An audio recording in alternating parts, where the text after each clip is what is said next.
엘리자베스 통일령은 좀 더 보수적인 개혁을 원했던 엘리자베스와 좀 더 급진적인 개혁을 원했던 사람들 사이에 일종의 중재안이었습니다. 안녕하십니까. 총신대학교 신학대학원 명譽교수 박용규입니다.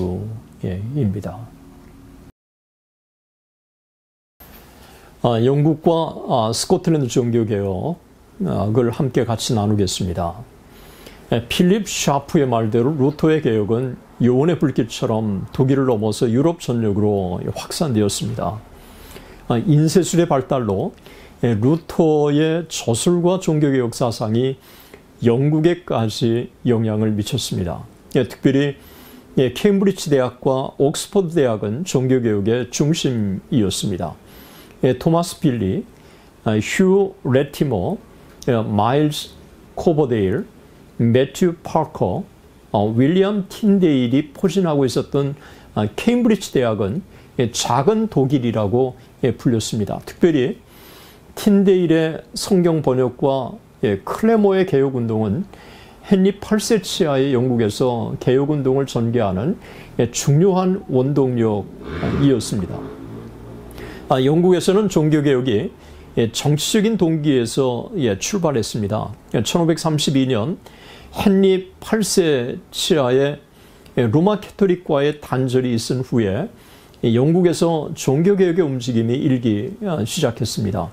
1559년 엘리자베스 통일령이 바로 그 결실이었습니다. 엘리자베스 통일령은 좀 더 보수적인 개혁을 원했던 엘리자베스와 좀 더 급진적인 개혁을 원했던 사람들 사이에 일종의 중재안이었습니다. 이것은 일종의 칼빈주의와 루터교의 절충안이라고 볼 수 있습니다. 이러한 과정을 거치면서 영국에서는 개신교 신학을 중시하면서도 제도와 예전에서 캐토릭에 더 호의적인 영국 국교가 태동된 것입니다. 제네바에서 4년의 세월을 지냈던 존 낙스가 1559년에 조국 스코틀랜드로 돌아옵니다. 그가 귀국한 후에 스코틀랜드에서 강력한 종교개혁이 진행되었습니다. 낙스는 메리 여왕에 맞서서 미사 제도를 반대했고 우상을 타파하고 켈빈에게서 배운 종교개혁의 원리를 스코틀랜드에서 하나하나 실천에 옮깁니다. 그의 개혁은 민중의 절대적인 지지를 받았습니다. 낙스의 개혁운동으로 스코틀랜드의 장로교회가 조직되었고 수많은 대학들이 설립되었습니다.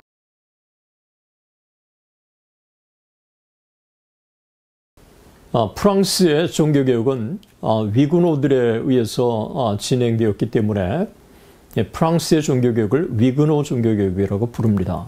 독일에서 마르틴 루터에 의해서, 스위스 주리에서 쭈빙글리에 의해서, 그리고 스위스 제네바에서 켈빈에 의해서 종교개혁이 진행되고 있는 동안에 프랑스에서 위그노에 의해서 종교개혁이 일어납니다.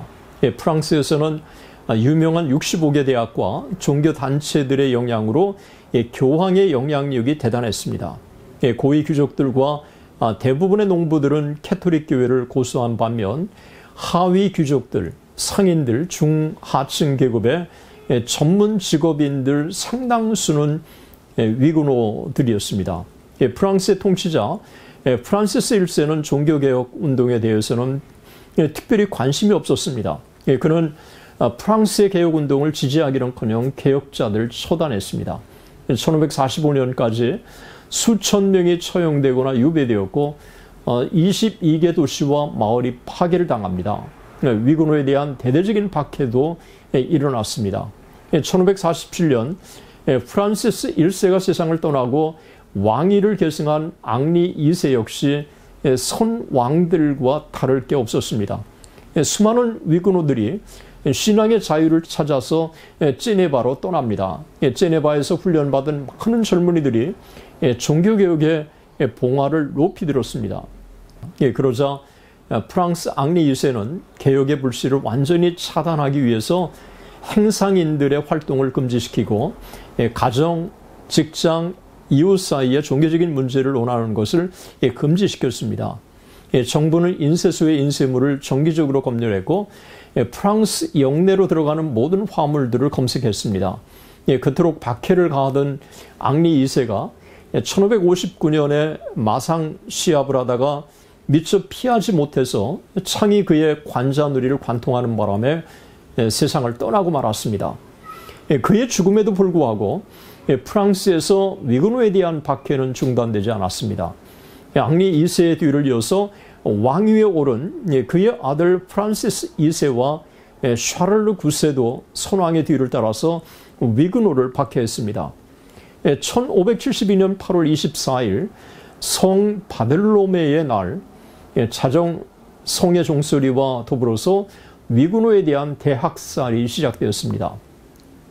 성 바돌로메의 대학살, 이 사건은 3일간이나 계속되었습니다. 수천 명의 위그노들이 개신교 신앙 때문에 참혹하게 세상을 떠난 것입니다. 스페인의 필립 2세는 대학살의 소식을 듣고 흡족해했고 교황 그레고리 13세는 매우 기뻐서 축포를 쏘고 모든 교회가 종을 울리며 하나님을 찬양하는 노래를 부르도록 했습니다. 축제 분위기로 로마는 3일 동안 밤에는 불을 끄지 않았습니다. 교황은 카톨릭 교회의 승리를 기념하는 기념 메달도 만들었습니다.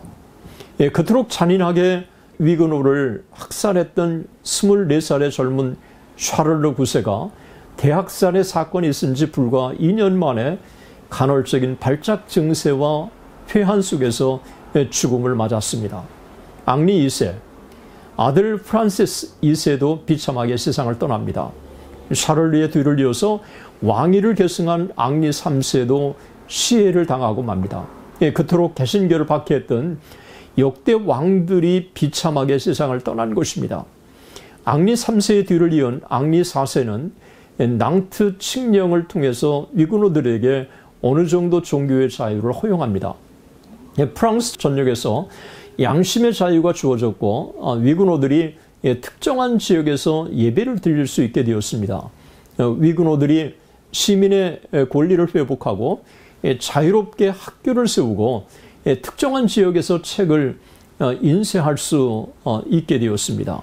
낭트 칙령은 앙리 4세가 통치하는 동안 어느 정도 지켜졌지만 앙리 4세가 1610년에 예수에 의해서 암살을 당한 후에 위그노에 대한 박해가 재개되었습니다. 위그노에 대한 박해는 그 후 지속되어서 위그노들은 1629년 예배의 자유와 시민의 권리만을 인정하고 그 외의 모든 권리를 빼앗긴 알렉 강화한을 받아들여야 했습니다. 네덜란드 종교개혁입니다. 우리에게 화란으로 더 널리 알려진 네덜란드에는 개신교가 일찍이 꽃피웠습니다. 북구 르네상스 인문주의의 거점이 바로 네덜란드였습니다. 종교개혁 운동을 가능케 만들었던 르네상스 인문주의 대변자 에라스무스 역시 네덜란드의 로테르담 태생이었습니다. 네덜란드가 종교개혁에 미친 가장 큰 공헌은 공동생활 형제단이었습니다. 이들은 캐톨릭에 잔류하면서 개혁 정신을 확산시켜 나갔죠. 종교적 성향과 개혁적 성향 때문에 종교개혁 운동이 이곳에 전파되자 네덜란드 사람들은 종교개혁을 대환영했습니다.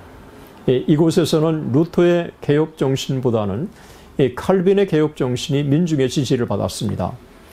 네덜란드 사람들에게는 하나님의 주권적인 선택과 주권적인 은혜 사상은 열악한 환경과 싸우며 미래를 설계하는 네덜란드 사람들의 민족 정신과 잘 조화를 이뤘습니다.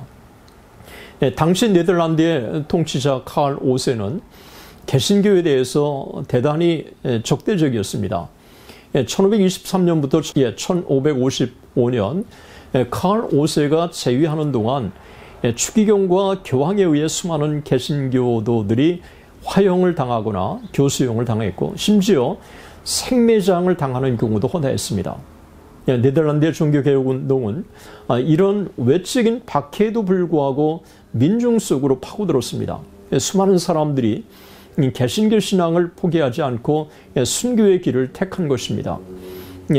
개신교 박해로 인해서 네덜란드의 많은 개신교도들이 죽임을 당했다고 하는 소식을 들은 루터는 박해받고 있는 브라반트 홀란더스 지방에 있는 사람들에게 편지를 써서 그들을 위로했습니다. 거룩한 로마 캐토릭 신앙으로 자신의 백성들을 통일시키려던 칼 5세의 계획은 오히려 순교를 각오한 수많은 개신교도들의 등장을 가져온 것입니다. 박해를 통해서 기독교가 더욱더 확산된 것입니다. 1566년 필립 2세는 개신교 박해를 명령합니다.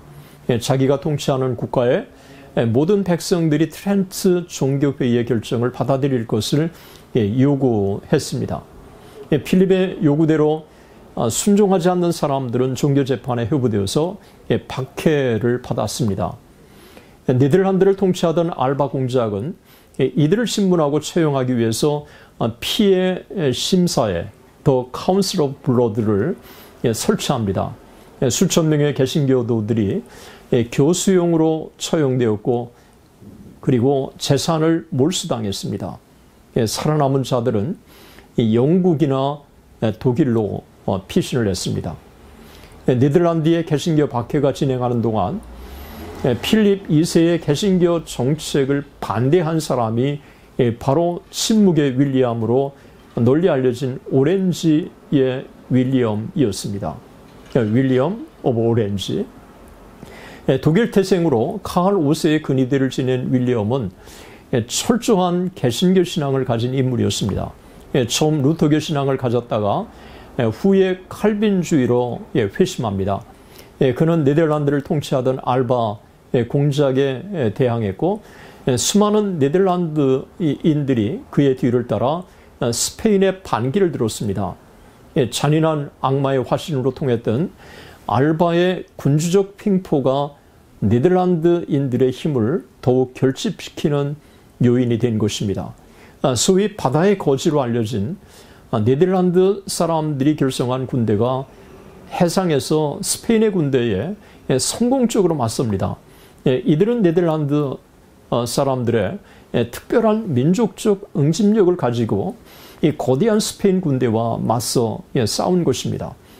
1609년 스페인과 네덜란드 사이에 12년의 휴전협정이 조인됩니다. 이것은 사실상 스페인이 네덜란드를 인정하는 협정이었습니다. 30년 전쟁이 끝나고 1648년 베스트팔리아 평화조약을 통해서 네덜란드는 스페인으로부터 공식적으로 완전한 독립을 쟁취합니다. 그렇게 해서 네덜란드는 로마 캐토릭, 예수의 스페인으로부터 완전히 독립한 개신교가 가장 꽃피우는 개신교 국가가 되었습니다. 로마 카톨릭의 반종교 개혁입니다. 개신교 종교개혁이 놀랍게 유럽 전역으로 확산되고 있는 동안 로마 카톨릭 안에서도 두 가지 움직임이 일어납니다. 첫째는 교리적인 면에서 개신교 개혁에 대항하기 위해서 트렌트 공의회가 열립니다. 둘째는 개신교 개혁의 자극을 받아서 로마 카톨릭 교회 안에 개혁운동이 발생합니다. 이것을 역사가들은 반종교개혁 카운터 레포메이션이라고 부릅니다. 대표적인 지도자는 이그나티우스 로율라와 사비에르였습니다. 로율라는 1534년에 예수회를 창설해서 로마 캐토릭의 갱신을 촉진하고 신교의 종교개혁의 불길을 진화하는 데 공헌합니다. 1540년에 공식적으로 조직된 예수회는 개혁과 선교를 동시에 추구하면서 17세기 아메리카와 아프리카 그리고 아시아의 선교를 통해서 로마 캐토릭 교회의 성장을 촉진시킵니다. 대표적인 사람은 프란시스 사비에르, 로베르토 드노빌리, 마테오 리치 이런 인물들을 들 수 있고 이들은 대표적인 예수의 소속 선교사들이었습니다. 예수의 조직에 직접 참여한 사비에르는 1541년 인도 고아에 진출해서 8년 동안 무려 10만 명 이상의 개종자를 낳습니다. 1549년 일본에 건너와서 2년 동안 1500명의 개종자를 낳습니다. 이후 일본에서는 예수의 신자들이 놀랍게 증가합니다.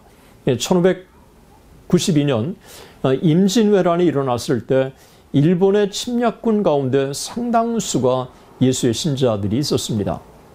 예수회는 로마 캐토릭의 선교회를 불어넣어서 아시아와 남아메리카에서 놀라운 선교 확장이 이루어집니다.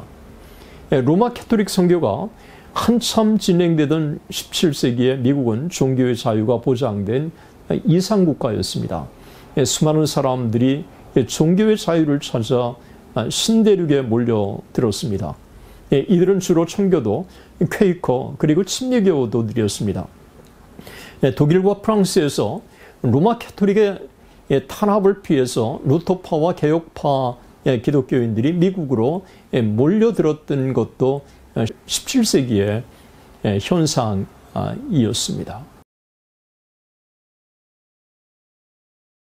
대단히 감사합니다.